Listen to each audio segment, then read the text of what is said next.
All right, boys, prepare to be dazzled.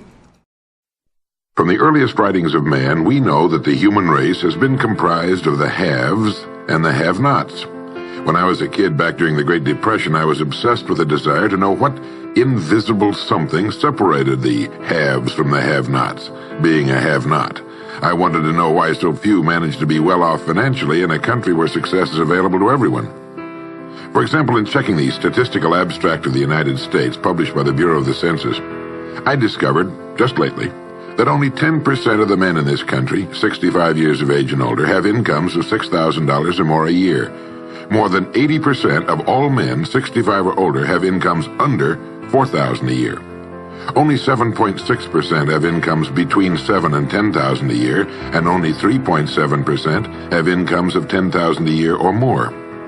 A man starts his working career in his 20s, often earlier. He's fortunate in that he lives in the free world. He has better than 40 years to make the grade financially in the richest country on earth. Yet, according to the statistics, only about 10 out of 100 will be financially secure by the time 65 rolls around, and only about 4 men out of 100 will be financially comfortable. Now, why? Well, let me tell you how to find out for yourself. Conduct your own survey. Start down the street in your neighborhood on any Saturday or Sunday and ask the man of every house 2 questions. The first question is, what are you doing at the present time to increase your income now? That is, how much do you want to earn? And when you've evaluated the blank stare you get in response to that question, ask question number 2, which goes, how much money are you planning to be worth at age 65? Now, when the silence becomes too unnerving, thank him and move on to the next house. Ask 50 men, 100, 1,000, until you're completely convinced that the reason men don't make more money during their working lives, and the reason men aren't financially independent by the time they're 65, is simply that they seldom, if ever, do any constructive thinking on either subject. It's that simple, unfortunately. The reason it's so easy to earn far more money than the average man earns in this country is that so very few, are going about it the right way. This is a race without enough contestants to bother about. The few who are really in the race can all be winners. Some will finish ahead of the others, but even the man who finishes last in this race will be financially secure. Most people, more than 90%, aren't even in the race. To prove it, ask yourself the 2 survey questions. Up until the time you started listening to this message, what were your plans for increasing your income? How much do you want to earn? And how much money had you decided to be worth by the time you're 65? You see, people who earn large incomes aren't lucky, and they're not crooks as those without money are so fond of pretending, nor are they endowed with more brains or talent necessarily than their friends and neighbors, nor are they privy to occult secrets, and only a very few were lucky enough to have had rich fathers or grandfathers. Most of the people earning the big incomes today started the same way you and I did, and most other people. The only difference between the men who earn big incomes and those who earn small incomes is that those earning big incomes decided to earn more. They're the people who made it their business to earn more. You see, a woman who does not think about baking an apple pie for dinner tonight will never think of looking up the recipe for apple pie. Without the decision for pie, there's no motivation for checking out the recipe. A man who does not think about driving his car to St. Louis, Missouri or Nacogdoches, Texas will never get road maps which show how to get to St. Louis or Nacogdoches. And a man who never decides to earn more money will never think of learning how, of looking up the rules for earning more money. You see, people do what they make up their minds to do. So get rid of the ancient superstition once and for all that people who earn big money are special people, or lucky, or get the breaks, or had money to begin with, or knew someone, or are smarter, or anything else. These are alibis. They can all be disproved 1,000 times. The reason there are so many of these alibis around is that men who fail to make the grade financially are seldom honest enough to just admit that they really didn't try and keep trying. So in order to justify their failure, in order to remain seated, they dream up and pass along these old alibis. We're all self-made, but only the successful will admit it. I once had occasion to visit Charleston, South Carolina. I'd never been there before, so I hired a taxi to drive me around the historic old town. I particularly wanted to see the battery where that famous shot was fired on Fort Sumter. Along this beautiful drive, some of Charleston's oldest and finest homes look out over the bay. I commented to my cab driver on what lovely homes they were, and he said, yes, some of those homes have 40 rooms. And then he thought a moment and he said, and every one of them is owned by a crook. This is how the have-nots justify themselves and their lot in life. I didn't say anything because I didn't feel I was entitled to advise him or try to straighten out his thinking. This is a free country where as long as he doesn't hurt others, everyone has the unalienable right to be just as wrong as he wants to be. As Thomas R. Lounsbury, the American scholar and educator, put it, we must view with profound respect the infinite capacity of the human mind to resist the inroads of useful knowledge. My taxi driver and men and women like him all over the world have been kidding themselves and holding themselves down and refusing the bounty and abundance of the world for centuries. Knowledge is available to everyone. We can either listen to those qualified to teach us, or we can go along with those ancient stumbling blocks we get from people who don't know any more than we do. The truth, incidentally, about those homes along that beautiful drive is that they were built by the men and women who made the largest contribution to the city of Charleston. In just a moment, I'm going to give you the formula for getting rich, but before I do, I want to remind you of something. Before a jet pilot begins his takeoff from an airport, he carefully goes over a checklist, item by item. He does this not only because it's required by law, but because he cannot afford to trust so important a job to his memory alone. He has another checklist that he goes over just as carefully before he begins his letdown at his destination. He does this without fail every time he takes off and every time he lands. Well, I think living successfully is as important as flying an airplane. And because of this, I think each of us needs a checklist too. And that's why there's one included with this cassette.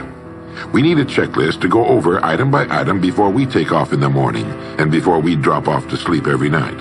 So I want to recommend that you affix the checklist to your bathroom mirror. Stare at it as you brush your teeth in the morning and stare at it again as you prepare for bed at night. Go over each item, and as you do, think of what each item represents. Now here's number one. It's the formula for getting rich. It also explains why you're in your present position, whether you're earning $6,000 a year or $16,000 or $60,000 or $600,000. It applies to every adult, whether he's employed or unemployed. It applies to the richest man and to the poorest, and every person in between. And here it is. Our rewards in life will always be in exact proportion to our contribution, our service. Now that's what the formula means as the first item on your checklist. Memorize it. Our rewards in life will always be in exact proportion to our contribution, our service. Listen to it, think about it until you know it emotionally as well as intellectually. It might give you some slight feeling of superiority to realize that there's probably not another man within a mile of where you live who knows it. You can add it as a question on your survey if you want proof of that. If you want it in another form, here it is as it applies to a man's job. It's the same thing really, the same thing applies, but you can express it differently. The money you're paid by the company you work for will always be in direct ratio to the need for what you do, your ability to do it, and the degree of difficulty involved in replacing you. Maybe you want to write the formula down in both of its forms and think about it until it's as much a part of you as your name. The reason it isn't spelled out on your checklist is because you might not want everyone to know what you're up to. The checklist is valuable only to a person who knows what the words really indicate. All right, you've got the formula. As you think about it, its meaning will become clearer to you. With the formula, there are two rules which must be applied to properly use it. This formula, together with the two rules, is your recipe or your roadmap to earning all the money you really want. Now let's take a look at item number 2 on your checklist.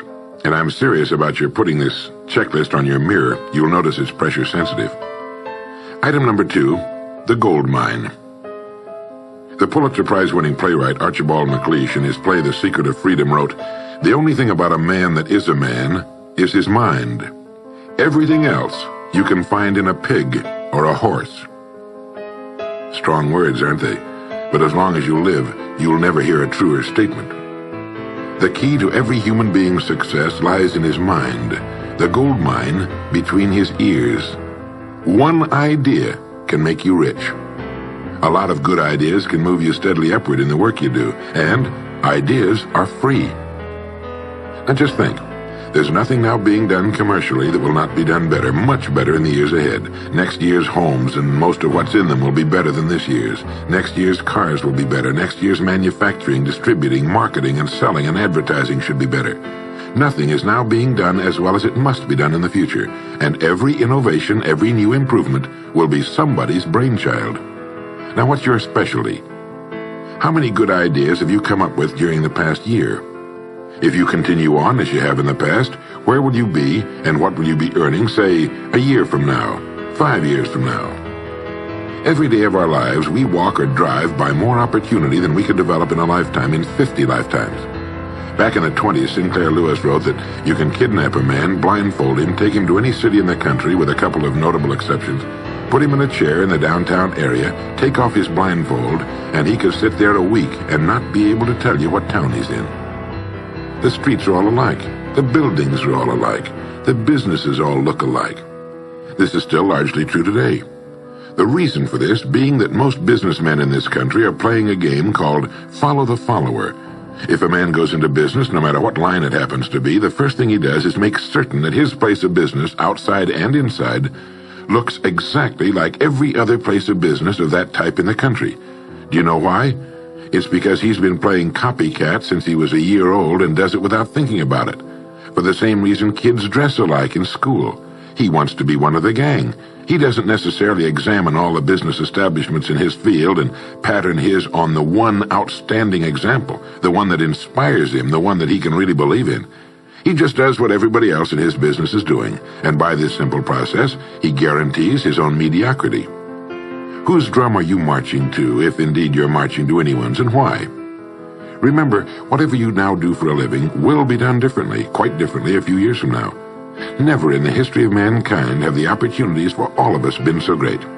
But the great majority of people will be the beneficiaries of progress, not those who bring it about. Which group are you going to belong to? If you want to be a contributor, not just a beneficiary, here's the first rule. It appears on your checklist as the gold mine. So, think. Think deliberately and with a purpose. Use the gold mine between your ears. Begin by thinking at a special time every day. Back during the Depression, a New York lumber dealer was growing rich while other lumber dealers were going broke. When asked how he did it, he said, "Every evening when I get home, I close myself up in a quiet room, sit in a comfortable chair, and ask myself, how will my business be conducted 10 years from now? Then I try to do it now." Instead of competing with every other lumber dealer, which is what they were doing, he was creating. He was doing the very thing man was designed to do, the very thing man does best. A company growing at the rate of 10% a year will double its size in less than 8 years. But a man can improve his effectiveness 50% or 100% a year or more. The experts tell us that every one of us has within him deep reservoirs of ability, even genius, that he habitually fails to use. Well, let's begin now to reach into these deep, rich areas of pure net profit and use more of our real abilities. Let's think. Here's the best way I've found to make yourself think. Start getting up a little earlier than you're accustomed to. Right off the bat, this gives you extra time that 95% of the men in this country are not using at all. 1 hour earlier a day gives you 6.5 extra 40-hour weeks a year. But at this time in the morning, take a refreshing shower, dress, get yourself a fresh hot cup of coffee if you're a coffee man, and then sit down to a clean sheet of paper. At the top of the paper, write your financial goal. Now, this is the amount of money per year you intend to earn soon. Incidentally, you might like to keep this to yourself, too. It's nobody's business but yours. Then, start to think. Think about your goal and what it'll mean to you and your family. Then see how many ideas you can come up with to help you reach that goal. Ideas to improve what you now do for a living. Ways of increasing your contribution to match your income goal. You know, jobs don't have futures. People do. No matter what line of work you may be in, there is within it more than enough opportunity to last a lifetime. You don't have to think of brand new ideas or revolutionary new ways of doing things, although you well might come up with some. Think of ways of improving what is now being done. If you're to increase your income by the amount you've specified, you must find ways of increasing your contribution, your service. And the key to this is to be found in your mind, in that gold mine between your ears. Try for 5 ideas every morning and write them down, and save those sheets of paper in a special idea file. Many, perhaps most of your ideas will be worthless, but some of them will be very good. A few will be excellent, and every once in a while you will come up with something really outstanding. You see, 5 ideas a day is 25 a week if you don't think on weekends. Now that's more than 1,000 ideas a year. One idea can get you to that income you're shooting for. The law of averages swings so far in your favor you just can't miss. Try to develop a sense of expectancy. That is, try to hold the feeling that the goal you're shooting for is a sure thing, and that it's only a matter of time before it's realized. You know, Henry Ford didn't start making cars until he was 45. A friend of mine started a new company at 65. He's still going strong, and his new company has sales of better than $300 million a year. It's almost never too late. Try not to think of things outside of your own line of work or whatever it is you're most interested in. To think well and profitably, you must discipline your thinking. Keep it on course, controlled, keep it in one field, specialize. Now for the final item on your checklist. It appears as the word. And the word is attitude. Attitude has been called the most important word in the language. William James put it this way. He said, "The greatest discovery of my generation is that human beings can alter their lives by altering their attitudes of mind." Now this is something to think about. Can alter their lives by altering their attitudes of mind. It's another way of saying we become what we think about. Look at it this way. Your total environment, if you've been an adult for any appreciable period of time, your total environment is a reflection of you as a person. The house and the neighborhood in which you live, the car you drive, the clothes you wear, the job you do, the people with whom you regularly associate. Your total environment is an exact and merciless mirror of you as a human being. Now, if you feel your environment can stand some improvement, you have only to improve your attitude, and your world will gradually change to reflect the changing person. Here's how to change your attitude. Beginning now, begin to act as would the person you most want to become. Now that is, if you were already in possession of the goal you're shooting for, how would you conduct yourself in all of your affairs? Well, do it now, and tomorrow, and the next day. Begin now to act the part of the person you most want to become, and you'll end by becoming that person. Subtly, in little ways, in the way you dress, in the way you talk, in the unfailing courtesy you show to every person with whom you come in contact.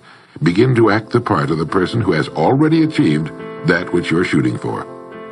The German philosopher Goethe gave us the secret when he said, before you can do something, you must first be something. When you behave like the person you most want to become, the things that person would have will tend to come to you. It's simply cause and effect. Don't be in too big a hurry. It takes longer to build a skyscraper than a chicken coop. Build slowly, steadily, and well. Then when you make it, you'll keep it. You'll stay on top.